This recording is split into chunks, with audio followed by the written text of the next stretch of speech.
Assalamualaikum warahmatullahi wabarakatuh. Bismillahirrahmanirrahim. Alhamdulillahi rabbil alamin. Nahmadullah ta'ala wa nashkuruh.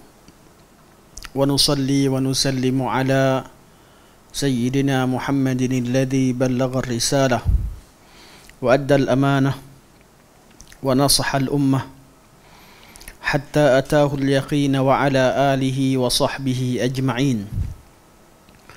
Subhanaka la ilma lana illa ma 'allamtana innaka antal alimul hakim.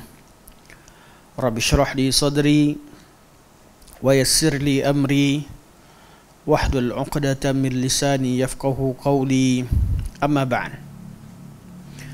Fa inna asdaqal hadits kitabullah wa khairal hadi هدي محمد صلى الله عليه وسلم وشر الأمور محدثاتها وكل محدثة بدعة وكل بدعة ضلالة وكل ضلالة في النار ثم أما بعد. Pertamanya, marilah kita merafakkan setinggi-tinggi kesyukuran kepada Allah Subhanahu wa taala yang telah mengizinkan majlis ilmu yang kita jalankan ini berlangsung secara fizikal. Setelah lama kita bertemu di kaca laptop ataupun handphone dan kitab kita bincangkan di online, kita bincangkan tentang syarah Kitab Tauhid daripada kitab Sahih Bukhari. InsyaAllah saya akan cuba cari ruang dan saya beritahu jadual nanti bila untuk kita teruskan juga berkaitan dengan boleh insyaAllah kita bincangkan macam mana, kerana sangat cantik. Ramai orang nak cerita tentang akidah dan kita tengok sendiri apa yang ditulis oleh Imam Bukhari rahimahullah berdasarkan kepada bab-bab yang dibincangkan. Dan apabila kelas fizikal kita mulakan, kita kembali kepada kitab Syarah Aqidah Tahawiyah. Daripada tadi saya cari-cari, nampak satu tanda. Tanda tu saya rasa betul dah kita sampai pada muka 116. Oleh kerana penceramah pun lupa di manakah tempat berhenti secara tepat. Jadi kita ulang kaji sekali imbas sebelum kita meneruskan pembacaan kita pada muka surat 116. Okay, insyaAllah.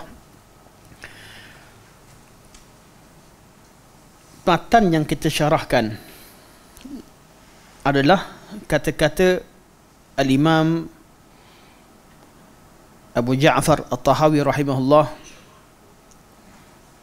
Kata beliau, wal-imanu huwal iqraru bil lisani wat tasdiqu bil janani wa jami'u ma sahha an Rasulillah sallallahu alaihi wasallam min asy-syar'i wal bayan kulluhu haqqun wal imanu wahid wa ahluhu fi aslihi sawa' wat tafadulu bainahum bil khasyati wat tuqa wa mukhalafati al hawa wa mulazamati al ula. Pada muka surat 107.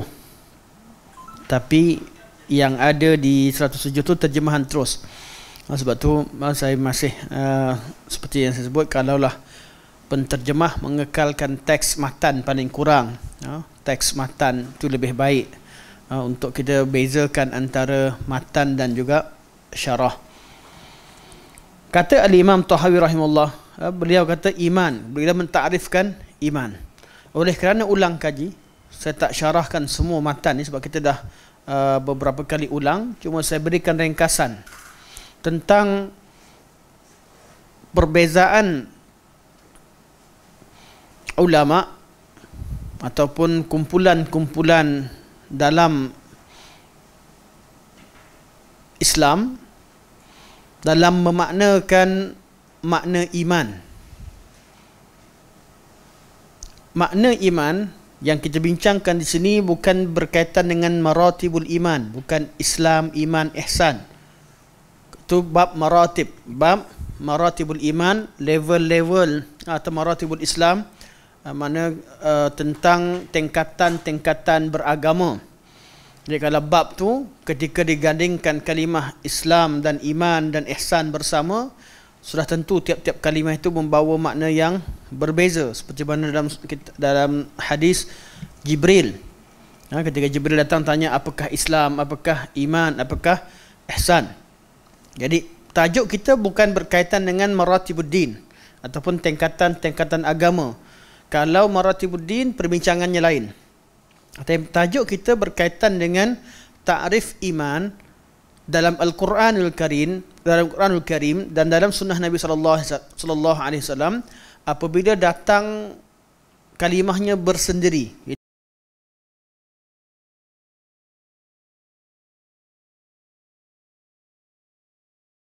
Ihsan dan iman dalam skop perbincangan ilmu tauhid yang kita bincangkan sekarang adalah iman yang menyelamatkan seseorang di hari akhirat.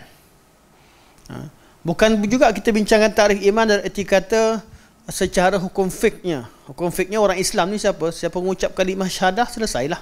Tak kira dia ni mana dia tahu dia munafik tak munafik, percaya tak percaya. Itu hukum fiqh. Tapi bab akidah kita bincangkan ialah iman yang menyelamatkan seseorang di hari akhirat atau menyelamatkan seseorang di sisi Allah Subhanahu wa taala. Jadi segala ketaatan adalah iman. Itu jelas. Cuma yang betul-betul masuk pada ta'rif iman, iaitu dikatakan sebagai musammal iman, yang dinamakan sebagai iman, apa dia? Terdapat beberapa qaul yang telah kita bincangkan dan kita ulang sekali imbas. Qaul pertama, qaul Ahlussunnah wal Jamaah, yang menggabungkan segala jenis ketaatan, iaitu iman melibatkan 3 komponen dalam diri kita, iaitu apa yang kita ungkapkan, apa yang kita ikrarkan dengan lisan, apa yang kita lakukan, dan sudah pasti apa yang kita yakini dan amalkan dalam hati. Melibatkan 3 anggota badan. Saya tak nak ambil takrif yang detail, cuma saya nak ambil untuk mudah kita ingat. Ini pandangan siapa? Ini adalah qaul yang tepat, qaul ahli sunnah wal jamaah. Cuma jangan terkeliru dengan ada juga kumpulan ahli bid'ah yang memaknakan dengan makna yang sama dengan ahli sunnah wal jamaah. Itu iman adalah apa yang diungkapkan dengan apa yang diyakini dalam hati, melibatkan sesuatu yang melibatkan amalan hati, lisan dan anggota, sama macam ahli sunnah. Khawarij, Mu'tazilah Khawarij ta'rifnya sama seperti ahli sunnah wal jamaah dalam bab ini. Cuma kalau kita tengok praktikalnya berbeza. Berbeza kat mana? Khawarij dan Mu'tazilah sama dalam mentakrifkan iman. Bab memasukkan, yang termasuk dalam iman adalah segala yang ketaatan, segala yang berkaitan dengan hati, mana i'tiqad hati, qaul lisan dan amalan perbuatan atau amalan anggota, sama. Tapi beza dengan ahli sunnah kat mana? Beza dalam bab yang lain, bab yang dalam iman, iaitu bab yang mengeluarkan seseorang dari iman. Beza kat mana? Apakah yang mengeluarkan seseorang dari iman? Khawarij dengan Mu'tazilah mengeluarkan orang daripada iman apabila seseorang itu melakukan dosa besar. Jadi dia sama dalam bab mentakrifkan pada peringkat awal, sama bahawa semua yang beriman adalah yang melibatkan 3 komponen tadi. Namun beza kat mana? Beza dalam bab apakah yang menyebabkan seseorang itu terkeluar dari Islam. Jadi mereka mengatakan bahawa apabila seseorang Muslim melakukan dosa besar seperti zina, ataupun minum arak, ataupun mencuri, ataupun apa sahaja yang diistilahkan sebagai dosa besar menurut pandangan mereka, kerana tak semua pandangan mereka betul dalam bab dosa besar. Apabila mereka kategorikan bahawa seseorang itu telah melakukan dosa besar, maka Khawarij mengkafirkan. Mereka tidak ada istilah fasik. Tak ada istilah bila orang tu bila dia buat sesuatu dosa besar saja, dia terkeluar dari Islam. Terkeluar dari daerah Islam, mengeluarkan seseorang dari Islam. Jadi golongan Khawarij mengkafirkan pelaku dosa besar. Manakala golongan Mu'tazilah, dia tidak mengkafirkan, tetapi mengeluarkan. Dia keluarkan orang daripada daerah iman. Kerana siapa saja buat dosa besar, dia bukan lagi orang beriman. Tapi dia tak kata kafir macam Khawarij. Dia kata dia ada kat tengah-tengah. Dia tak pergi jadi kafir dan dia bukan orang beriman. Dipanggil al-manzilatu bainal manzilataini. Ada di antara dua kedudukan.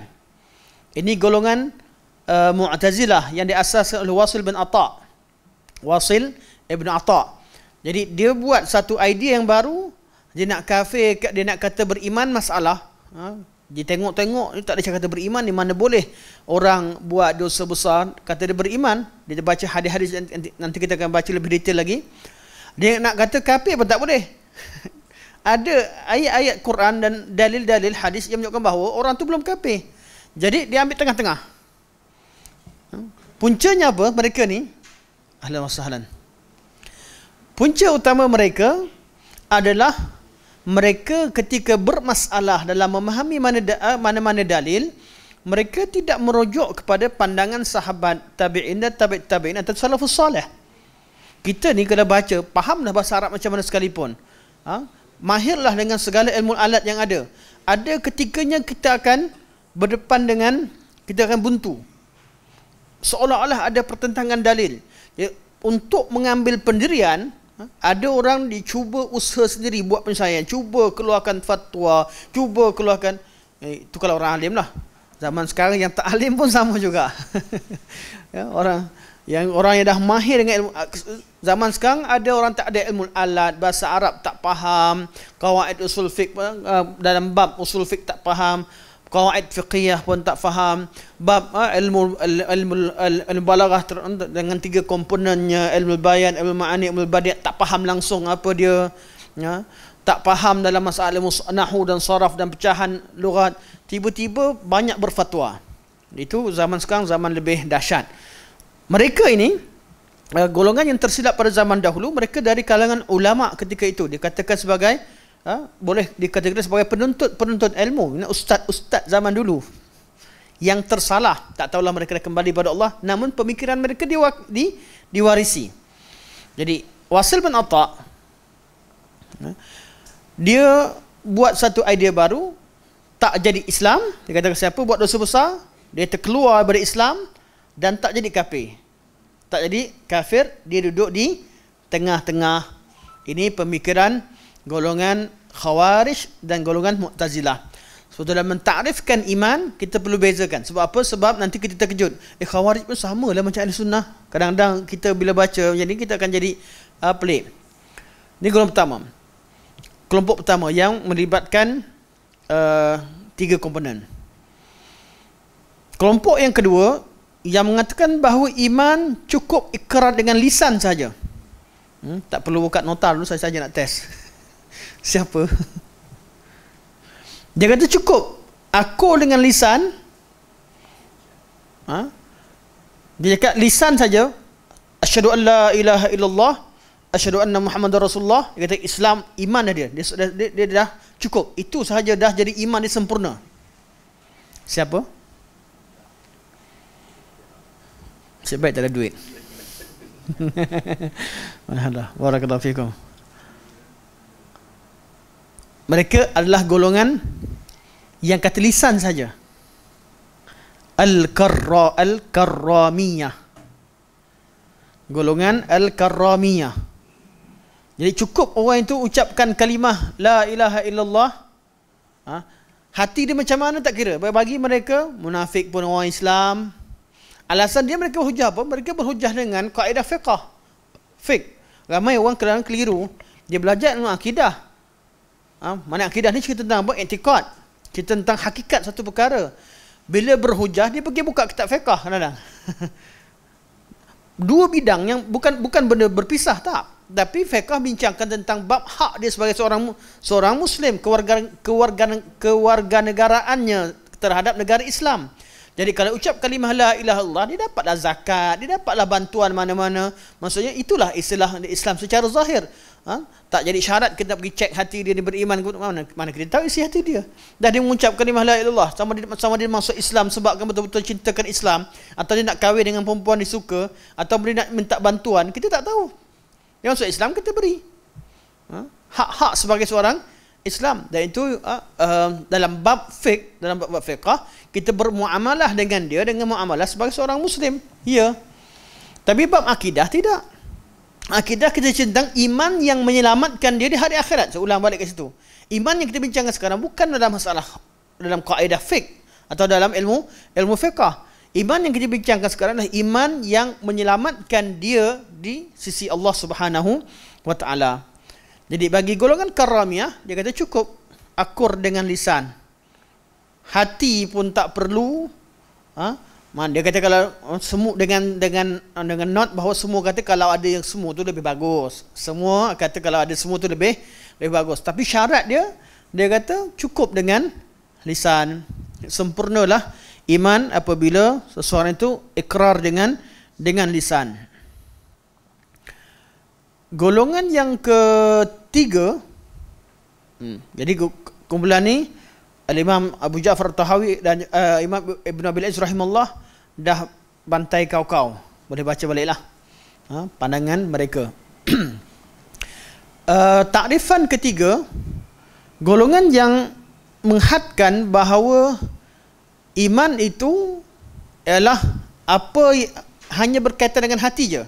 Cukup hati beriman dan yakin dengan apa yang Nabi sallallahu alaihi wasallam bawa, itu yakin dengan Islam, i'tiqad bahawa Nabi itu ada seorang Nabi dan Rasul, dan apa yang Nabi sampaikan adalah benar, i'tiqad, meyakini kebenaran Nabi, ataupun kerja hati yang hanya melibatkan hati, lisan tak terlibat, tangan tak terlibat.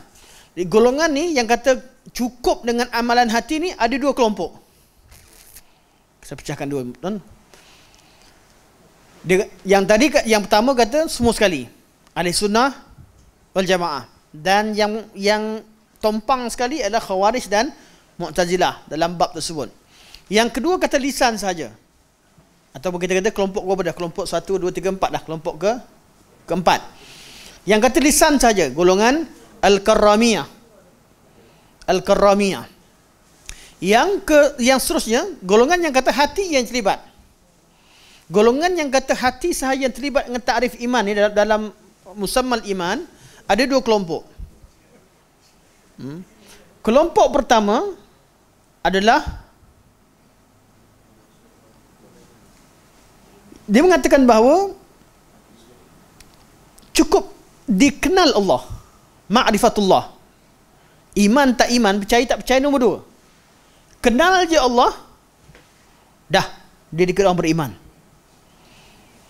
Sebab tu mereka ini selalu melaungkan istilah awwaluddin ma'rifatullah. Walaupun yang disebutkan oleh orang sufi itu lain. Jangan oh ni sufi ni. Jangan bantai dulu. Perkataan sama istilah tu. Tapi yang sufi dia kalau kata awwaluddin ma'rifatullah, adakah bererti proses ataupun kata dah masuk iman tu, ada lagi cerita lain. Okay. Ada orang sebut awwaluddin ma'rifatullah artinya kenal dulu baru ikrar. Mana al-ilmu qabla al-qawli wal amal. Kalau ditafsirkan dengan begitu, kita boleh bertolak ansur. Dalam keadaan kita kata tak sabit lafaz tu daripada bukan hadis Nabi, hadis tak sabit, perbincangannya lain. Tapi ada orang kata cukup dengan makrifah, kenal sahaja Allah, dia dah kira beriman. Itu iman yang selamatkan dia di hari akhirat. Apa maknanya? Kalau ada orang kenal Allah dengan sebenar-benarnya, walaupun tak ikrar dengan lisan, walaupun dia tidak masuk Islam, tak beramal dengan amal Islam, dia adalah orang yang beriman. Sebab tu golongan ini mereka kata jangan kata Yahudi kafir. Untuk amalan zahir, ya dia tak masuk, tak jadi orang Islam. Tapi mungkin sisi Allah dia adalah orang Islam. Dan mereka juga menggunakan istilah, saya tak kata semua, Mana sebahagian ada orang sebut tentang iman orang kafir di dunia, mukmin di akhirat. Tapi tak sama dengan golongan Maturidiyah, lain lagi. Tapi istilah ni maksudnya siapakah yang dikatakan kafir di dunia, mukmin akhirat? Ialah orang-orang yang kenal Allah Subhanahu Wa Taala. Kenal Allah, kenal Allah pada pandangan mereka. Takut orang cut. Orang potong esok kata ustaz ni ngajar pelik. Okey. Kenal Allah, cukup kenal Allah, kata mereka, dia dah kira beriman, iaitu untuk Islam taklah. Kat dunia ni dia duduk kat negara dia jadi Yahudi semua sekali, tapi di sisi Allah dia dah selamat. Jadi mereka ni mengisbatkan bahawa syurga itu bukan khas untuk orang Islam sahaja. Dan mereka lah jambatan kepada golongan batiniah yang datang kepada semua mukmin kafir sama sahaja. Sebenarnya kita hanya berlakon hakikat yang wujud hanya Allah Subhanahu Wa Taala, dan mereka bukan tak bawa dalil, tapi dalilnya dalil-dalil yang dibawa-bawa. Nak kata mereka tak juga ayat Quran juga dia bawa. Dalil yang dibawa-bawa, yang dikait-kaitkan dengan pelbagai menafsirkan huwal awwal wal akhir wal zahir wal batin, Allah tu zahir, Allah tu batin, Allah tu segala-galanya, kita tak wujud, yang wujud hanya Allah.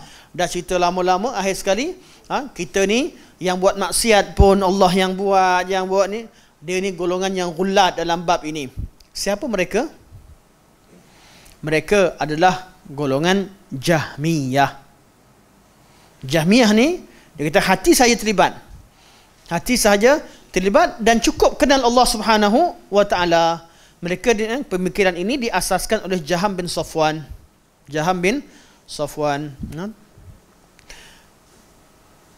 Golongan keberapa saya tahu, tapi masih kita tengok komponen lah, senang. Golongan yang kedua yang juga mengatakan bahawa iman itu hanya melibatkan hati, tapi hati tak cukup dengan kenal. Kenal, percaya dan yakin. Dia tak boleh kenal je, tak boleh tahu je. Dia kena percaya dan yakin, mengakur dengan kebenaran. Siapa yang kata begini ialah golongan Al-Maturidiyah. Abu Mansur Al-Maturidi kata iman itu ialah kita yakin, percaya dan yakin dengan agama Islam yang dibawa oleh Nabi Muhammad SAW, dan yakin dengan Al-Quran dan Sunnah lah, dan segala ajaran Islam. Kalau yakin saja, maknanya dia bukan tahu, dia belajar, tahu, yakin dengan kebenaran Islam. Dia telah pun beriman dengan Allah Subhanahu Wa Taala. Pandangan Abu Mansur ini, walaupun beliau berpandangan demikian, namun ramai di kalangan Al-Maturidiyah tak pegang, tak ikut beliau dalam bab ini.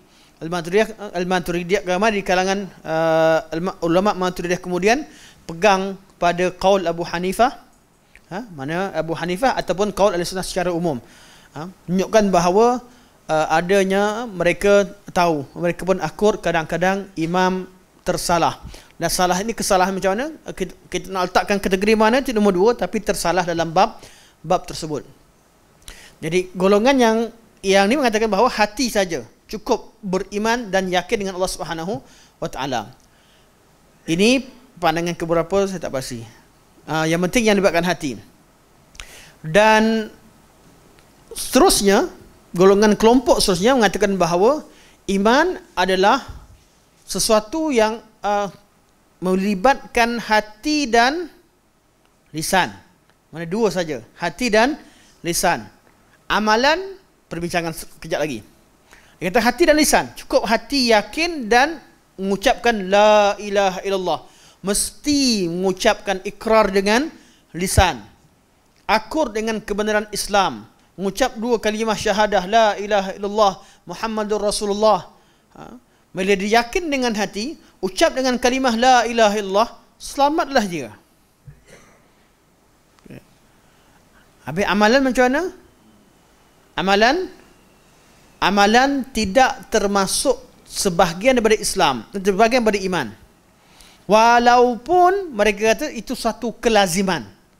Artinya kalau dia dah ucap kalimah la ilaha illallah dan dia yakin, tak payah sebut pun, confirm dia akan taat. Jadi mereka ini masih mengeluarkan amalan anggota daripada takrif iman, namun mereka mewajibkan, melazimkan. melazimkan, mewajibkan, menjadikan dia sebagai salah satu daripada kelaziman terhadap iman. Apa beza dengan Ahli Sunnah? Ahli Sunnah kata ketiga-tiganya adalah komponen iman. Ketiga-tiga adalah komponen iman. Yang inilah yang jadi topik perbincangan yang detail yang Imam Ibn Abil rahimahullah, Ibn Abil Is nak bincangkan betul-betul. Sebab yang kata ni siapa? Bukan kaleng-kaleng. Yang kata begini adalah Al-Imam Hammad Ibn Abi Sulaiman, guru pada Imam Abu Hanifah, diikuti oleh Al-Imam Abu Hanifah rahimahullah, diikuti oleh Al-Imam Tahawi rahimahullah. Rahimahullah jami'an. Betul kata Syekhul Islam Ibn Taimiyah rahimahullah, perbezaan antara mereka dengan Ahli Sunnah, kata Syekhul Islam, pandangan beliau, adalah perbezaan secara lafaz. Kerana mereka tidak menafikan adanya kewajipan untuk beramal, cuma perbezaan adalah dalam mentakrifkan. Begitu juga diikuti oleh Imam Ibn Abil Is rahimahullah dalam kitab yang kita baca sekarang. Mereka kata perbezaan itu perbezaan secara lafzi, mana lafaznya berbeza, cara mentakrifkan berbeza. Hakikatnya masing-masing mengiktiraf bahawa tiga komponen ini dituntut oleh Allah Subhanahu wa taala. Tidak syak di situ. Namun imam-imam yang datang kemudian yang membincangkan perkara ini, mereka kata, walaupun kami sangat hormatkan kepada tokoh-tokoh besar ini, namun kesilapan tetap silap. Kesilapan tetap silap. Kesilapan tak satu kesilapan. Dan walaupun kami kata silap, kami tak keluarkan mereka daripada Ahli Sunnah wal Jamaah. Tapi mereka adalah imam-imam yang salah ijtihad dalam bab ini. Jadi tak boleh kata perbezaan hanya lafzi. Kalau kata secara lafzi hanya nampak zahirnya berbeza, hakikatnya boleh dua-dua, semua boleh pakai. Nanti pemikiran mereka diwarisi, orang kata perkara ini betul.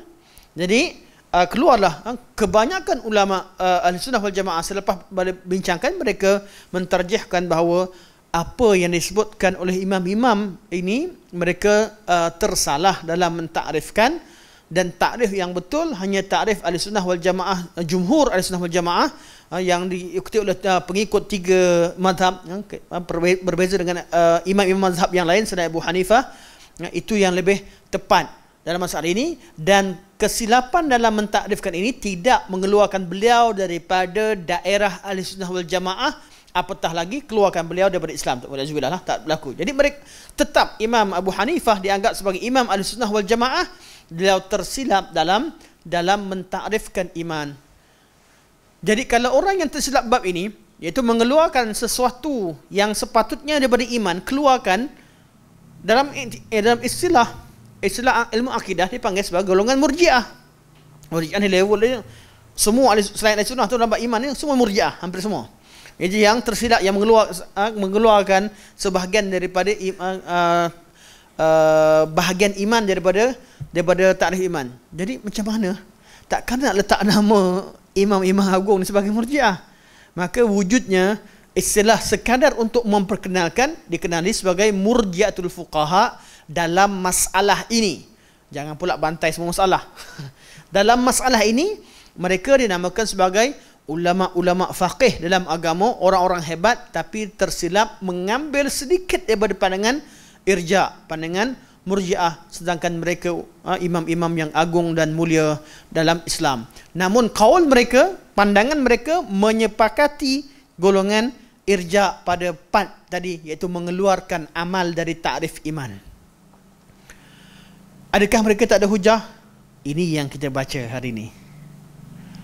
Mereka ketika mengatakan bahawa amalan tak masuk dalam takrif iman, mereka bukan berkata begitu saja. Asya wa kalla. Hasya wa kalla. Tak mustahil imam-imam besar mengeluarkan satu pandangan ikut dia punya, ikut duduk fikir buat status kan. Tak ada. Berfikir apa nak buat status hari ni, satu dua, buat story. Tak, imam-imam bukan macam kita. Mereka kaji. Jadi apakah dalil mereka? Ini yang kita bincangkan pada hari ini. Jadi mukadimah nak ambil masa kejap sambil nak fahamkan kita tentang tajuk yang akan kita baca pada hari ini pada muka surat 116. Kenapa Al-Imam Abu Hanifah mengatakan bahawa iman itu asasnya adalah dalam hati dan mewajibkan untuk ikrar dengan lisan kerana ada dalil sebabkan oleh beberapa dalil yang beliau bawakan. Okey. Jadi secara mudahnya Imam Abu Hanifah berhujah dengan beberapa dalil. Okey. Tengok muka surat 116 di tengah-tengah.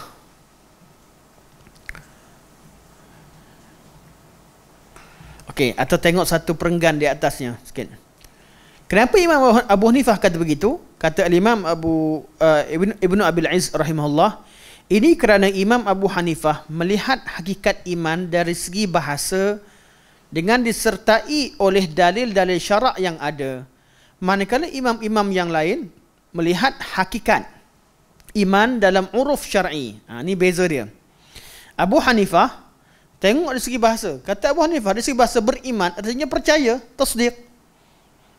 Dan ada ayat Quran yang menunjukkan demikian, yang menggunakan kalimah iman dengan erti percaya. Jadi, manakala imam yang lain kata, kami tak tengok pada bahasa saja. Kami tengok pada uruf syar'i. Ayat Quran banyak yang memasukkan amalan-amalan anggota dalam iman. Wa ma kana Allahu liyudhi'a imanakum. Macam tu ayatnya, ayat surah Baqarah. Allah SWT tidak akan mensia-siakan iman kalian, iaitu bila turunnya perintah untuk tukar kiblat daripada Baitul Maqdis ke pertukaran kiblat daripada Baitul Maqdis ke Baitullah. Jadi ada golongan Yahudi dan golongan munafik kata, kalaulah kiblat sebenar orang Islam ke arah Baitullah, macam mana orang yang dah mati solat selama ni pergi arah Baitul Maqdis? Allah kata, wa ma kana Allahu liyudhi'a imanakum. Allah SWT tidak mensia-siakan iman mereka. Apa itu iman mereka? Semua ulama tafsir kata Allah tidak sia-siakan solat mereka. Jadi Allah menamakan solat dengan iman. Solat itu adalah melibatkan ketiga-tiganya. I'tiqad dengan hati, melibatkan orang solat. Mana solat dengan niat? Itu golongan yang sekarang ni nak sebut nama takut kena saman. Kan? Solat dengan niat, geng-geng begini, itu kumpulan-kumpulan zahiriah, kumpulan-kumpulan batiniah yang ada sekarang. Jadi solat melibatkan rukun qalbi, rukun fi'li dan rukun qauli. Ketiga-tiga yang melibatkan ketiga-tiga komponen. Allah namakan solat sebagai iman dan juga dalil-dalil yang lain yang akan kita baca. Jadi mereka lihat kepada uruf syar'i. Uruf syar'i artinya Allah Subhanahu Wa Taala menamakan banyak amalan-amalan anggota dengan takrif iman. Jadi dari segi bahasa macam mana? Ada jawapannya.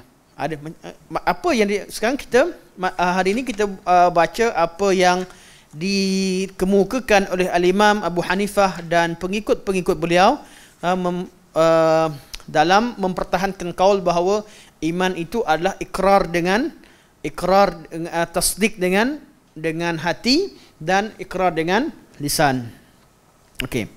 Antara dalil-dalil yang digunakan di perenggan yang kedua atau ketiga. Perenggan ketiga. Antara dalil-dalil yang diguna oleh sahabat-sahabat Abu Hanifah. Ashab artinya lebih tepat diterjemahkan dengan pengikut-pengikut.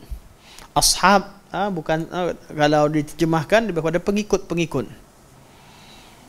Antara dalil-dalil yang diguna oleh pengikut-pengikut Abu Hanifah rahimahullah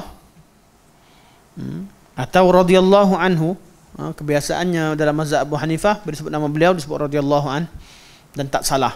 Boleh. Walaupun secara urufnya radhiyallahu an diguna untuk sahabat-sahabat Nabi sallallahu alaihi wasallam. Antaranya ialah iman menurut bahasa. Gariskan perkataan menurut bahasa. Dan itu adalah keyword kepada perbincangan ini. Jadi bukti pertama dikemukakan, iman menurut bahasa adalah ungkapan tentang tasdiq. Apa tasdiq artinya? Membenarkan, mempercayai Itu tasdik. Dari segi bahasa, orang yang beriman adalah orang yang percaya dan membenarkan apa yang dibawa oleh Nabi Muhammad sallallahu alaihi wasallam, atau kalau umat yang lain yang mempercaya, yang beriman, iaitu yang percaya dan membenarkan yang berita yang dibawa oleh ajaran yang dibawa oleh rasul-rasul. Okey, dari segi bahasa, Allah Subhanahu wa taala berfirman menceritakan tentang adik-beradik Nabi Yusuf alaihissalam. Tatkala mereka kata Yusuf telah dimakan oleh serigala sebagainya, bila dia cerita ke ayah dia, apa mereka kata? Mereka kata kepada ayahnya, wa ma anta bimu'minin lana. Wa ma anta, sudah tentu kamu, wahai ayahku, tidak, sudah tentu kamu tidak percaya, bimu'minin lana.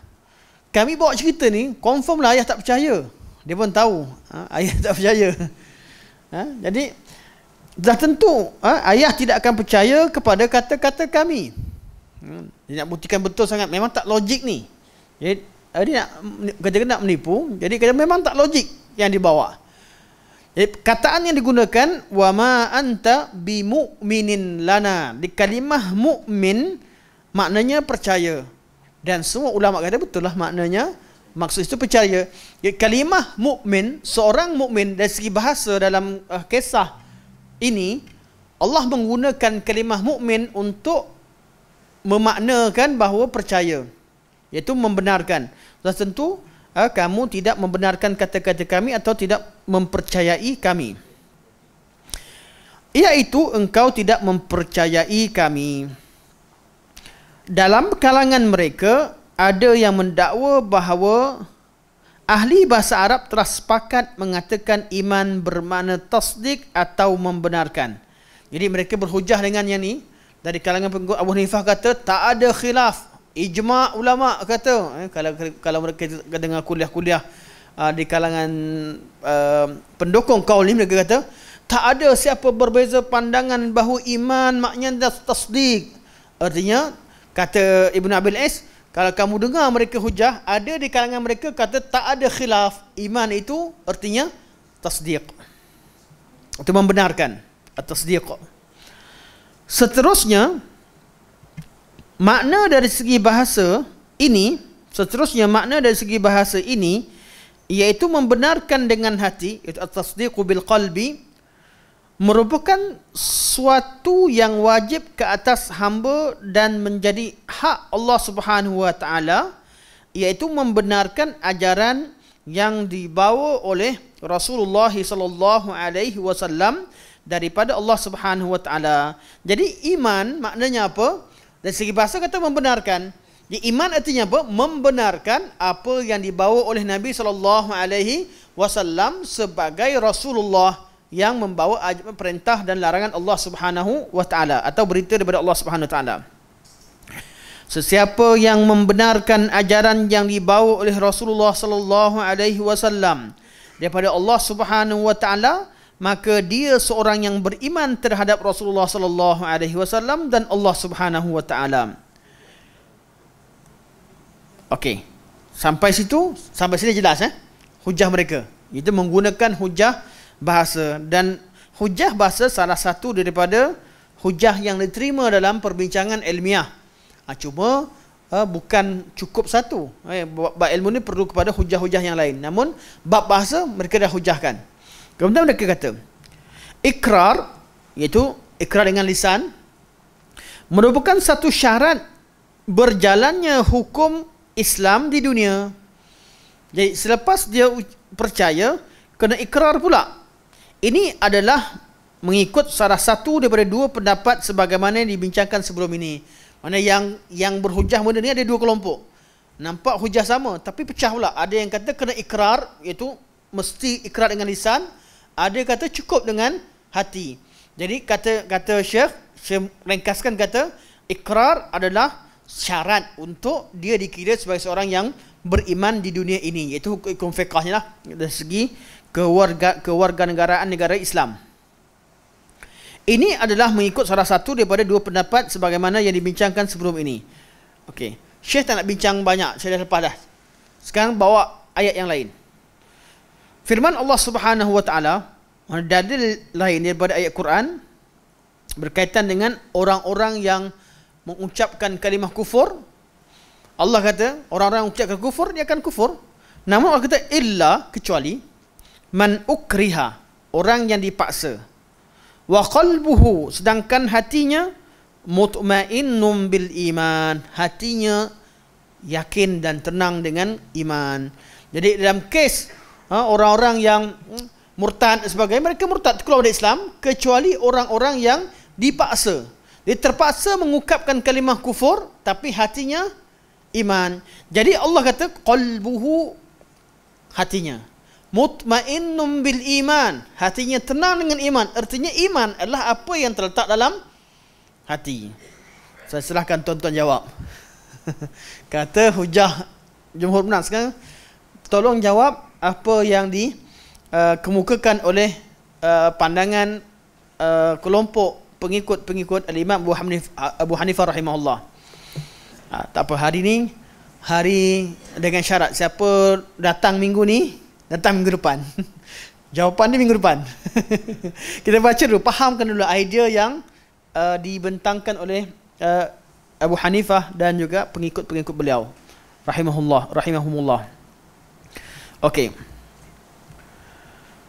Menunjukkan bahawa tempat iman adalah di hati, bukannya di lidah.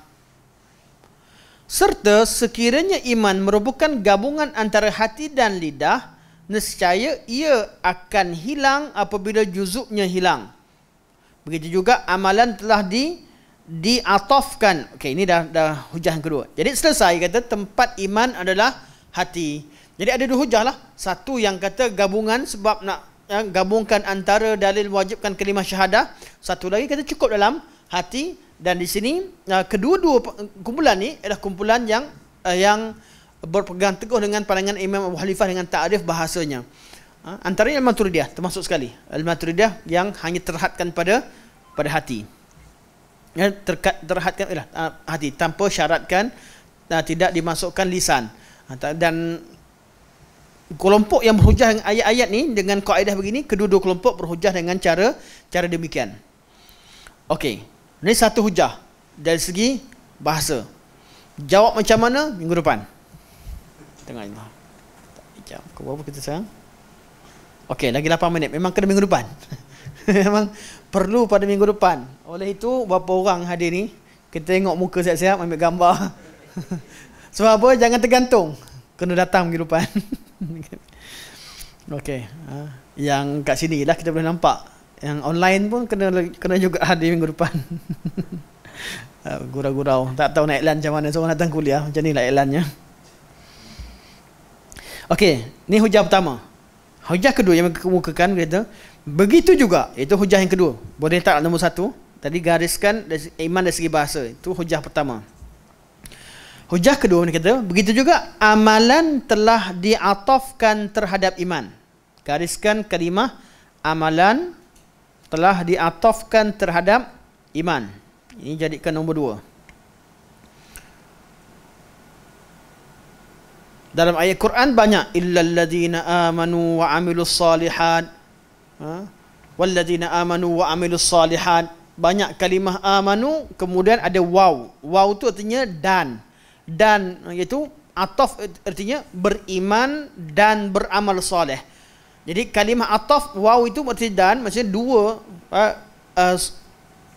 kalimah aman dalam ayat Quranul Karim sering diatafkan atau mengikuti disebutkan selepas kalimah iman. Kalau disebutkan begitu artinya apa? Iman dan amal ni dua benda yang berbeza. Contoh kita kata hari ini kameraman kita 2 orang. Kameraman kita yang ada 2 orang. Abu Talhah dan Syahir. Dan kalimah dan juga bahawa 2. Abu Talhah lain, Syahir lain. Betul? Kita namanya ataf, mughayarah. Okey. Dan ataf membawa makna berlainan, iaitu buat kurungan tulis kalimah mughayarah. Mughayarah. Ataf melazimkan berlakunya mughayarah. Mughayarah artinya dua perkara yang berbeza. Mim, ghin, alif, ya, ra, ta marbutah. Mughayarah. Maknanya ini kaedah antara kaedah usul fiqh dibincangkan dalam bahasa. Jadi kalau kata jumpa dan di tengah-tengah dua benda sebutkan dan kecuali dan orang-orang yang beriman dan beramal soleh, beriman lain, beramal soleh lain, artinya dua perkara yang berbeza. Ini hujah yang kedua. Ini ayat surah Al-Baqarah ayat 25. Surah Baqarah, surah Al-Baqarah ayat 25. Dan di tempat-tempat lain dalam Al-Quran Al-Karim banyak sangatlah, banyak sangat yang ada kalimah amanu wa amilus solihat. Dalil-dalil di atas telah dibangkang dengan mengatakan bahawa iman menurut bahasa merupakan ungkapan bagi tasdik, iaitu dengan tidak bersetuju iman sama sekali, tidak bersetuju iman sama makna dengan tasdik. Okey. Oh, jadi Al-Imam Ibn Ais tu bantah. Maksudnya sekarang ada dua. Dua hujah dikemukakan dan terus diselesaikan oleh Imam Ibn Ais rahimahullah. Imam Ibn Ais, kita tengok, Masya Allah, beliau sebelum ni pertahankan Abu Hanifah. Supaya apa? Supaya jangan ada orang dengan lancang mengeluarkan Abu Hanifah daripada ahli sunnah atau dengan mudah menyerang pribadi beliau. Beliau pertahankan habis-habisan. Tapi dalam bab ilmiah, ketika ini beliau tolak balik pandangan ini dengan hujah-hujah ilmiah. Sekarang ada dua hujah yang telah dikemukakan. Kata beliau, jawapan ringkas.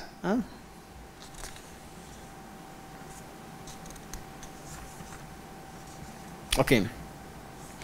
Dalil-dalil di atas telah dibangkang, itu dijawab dengan mengatakan, itu dengan hujah bahawa iman menurut bahasa merupakan ungkapan bagi tasdik. Itu yang didakwa iman artinya adalah tasdik, iman artinya percaya. Kurungan dengan tidak bersetuju iman sama makna dengan tasdik. Saya tak tahu sebenarnya bentuk bahasa Arabnya macam mana, atau kita tengok pada teks bahasa Arab. Tak apalah, yang kita teruskan dulu, fahamkan dulu. Katakanlah ini benar di satu tempat, tapi mengapa kamu katakan kedua-duanya ini memang mempunyai makna yang sama secara mutlak? Okey, kata Imam Ibn Abil Is, katalah betul memang makna beriman itu artinya sebagai setengah tempat maknanya percaya. Tapi bukan berarti semua tempat bila sebut iman artinya percaya. Tak. Memang iman sebagai kata beriman kadang-kadang maknanya percaya, macam mana yang kamu bawa, hujah yang kalian bawa. Tapi tak semua tempat. Tak boleh kata secara mutlak. Dia ada tempat bermakna tasdiq, percaya. Ada setengah tempat tidak bermakna tasdiq. Begitu juga ada bangkangan terhadap dakwaan mengatakan Islam dan iman sama erti. Ini untuk hujah yang kedua. Hujah pertama kata dari segi bahasa. Jadi dari segi bahasa, kejap lagi saya akan kemukakan. Saya kata dari segi bahasa kalian dakwa bahawa dari segi bahasa artinya tasdik dan tak ada khilaf ataupun ijma'. Ini dakwaan yang silap. Ada makna iman yang bukan bermakna membenarkan.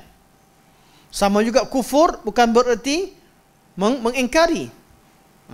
Contohnya, ini saya tambah, bukan tambah, akan ada nanti. Orang kafir, adakah mesti dia ingkar dengan apa yang dibawa oleh Nabi Rasul?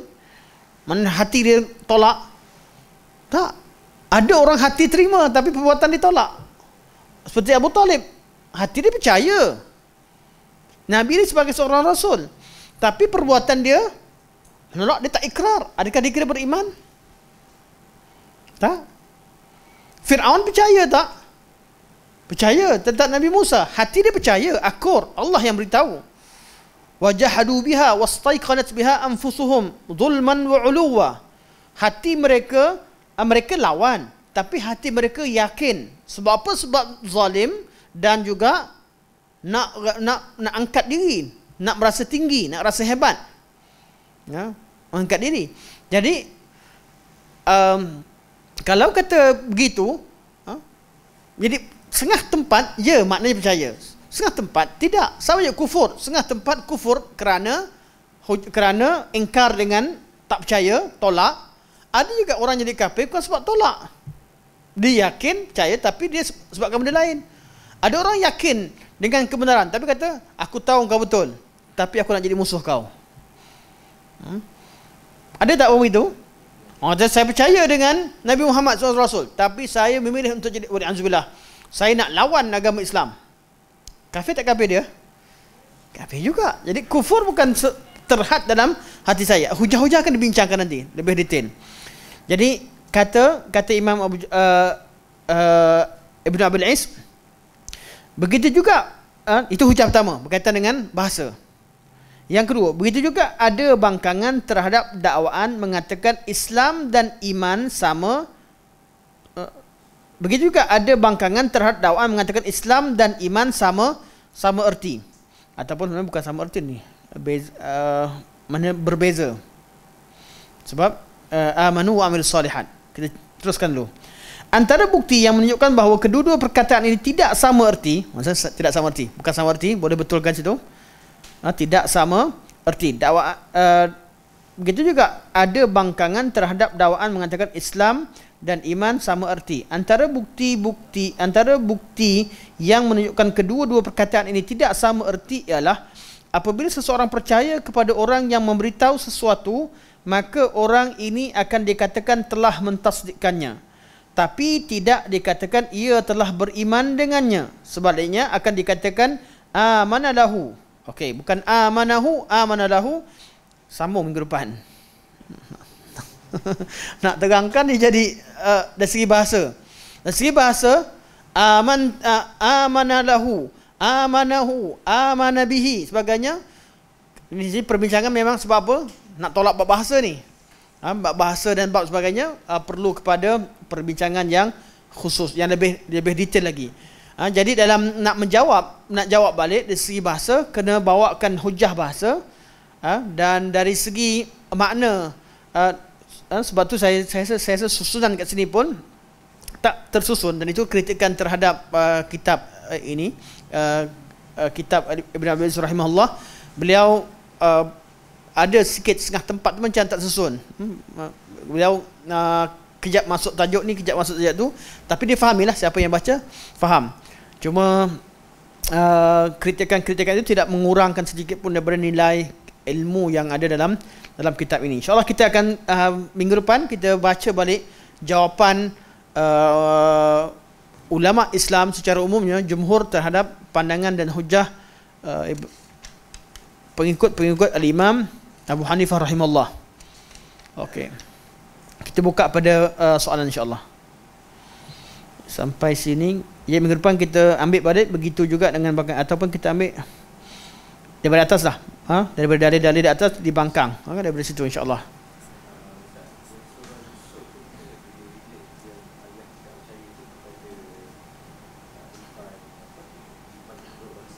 Okey, dia tidak okey, soalan surah Yusuf macam mana nak mereka relatekan dengan tidak percaya. Mereka tidak bincang masalah tafsir. Okay, sekarang mereka bincang masalah bahasa. Allah menggunakan kalimah mukmin. Mukmin kan maknanya orang beriman. Kat sini Allah menukilkan kata-kata saudara Yusuf kepada ayahnya.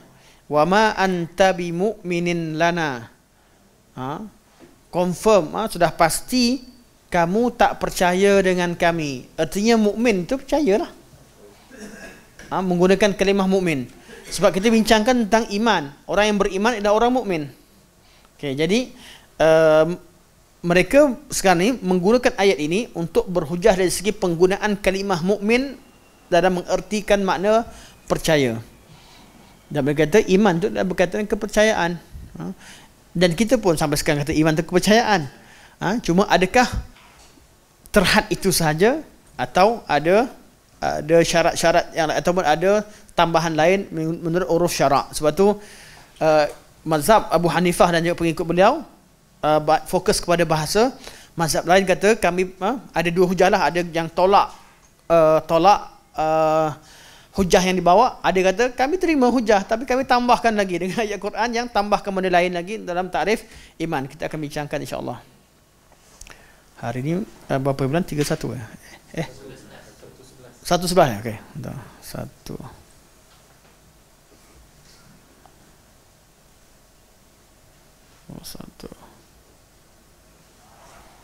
Okey, insya-Allah. Ada soalan lain insya-Allah?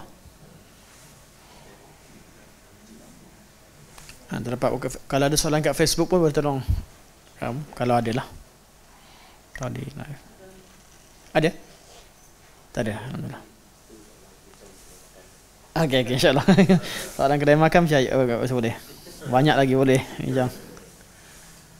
Okey. Kalau tak ada kita tutup sekadar ini dulu insya-Allah. Semoga Allah jadikan majlis kita majlis yang diberkati. Semoga hari-hari kita akan menambahkan iman kita, tambahkan amal kita, tambahkan ilmu. Allah akan menambahkan ilmu kita di sisi Allah, dan kita bila iman kita bertambah, ilmu bertambah, amal bertambah, akan menjadikan kita bertambah dekat dengan Allah Subhanahu Wa Taala. Sekadar ini sahaja. Semoga Allah terima amalan kita dan masukkan ke syurganya. Subhanakallah walhamdulillah asyhadu an la ilaha illa anta astaghfiruka wa atubu ilaik. Wa sallallahu alaihi wasallam Muhammad wa ala alihi wa sahbihi wa baraka wa sallam. Alhamdulillahirabbil alamin. Assalamualaikum warahmatullahi wabarakatuh.